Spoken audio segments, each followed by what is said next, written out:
नमस्कार शेतकरी मित्रांनो आजचे कापूस बाजारभाव घेऊन आलो आहे।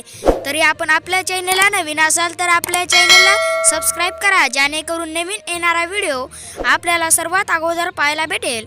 चला मग आजचे कापूस बाजारभाव काय आहेत ते पाहूया। आजचे अकोल्यातील कापूस बाजारभाव अकोल्यामध्ये किमान दर 6750, तसेच कमाल दर 7000 व सर्वसाधारण दर 6875 इतका मिळाला।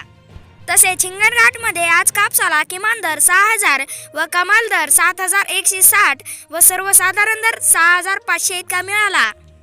व उमरेडमध्ये आज कापसाला किमान दर 6400 व कमाल दर 6710 व सर्वसाधारण दर 6550 इतका मिळाला आहे। तसेच आष्टी वर्धामध्ये आज कापसाला किमान दर 6000 व कमाल दर 6800 तसेच सर्वसाधारण दर 6550 इतका मिळाला आहे। असेच कापूस बाजारभाव पाहण्याकरिता आपल्या चॅनलला नक्की सबस्क्राइब करा। धन्यवाद।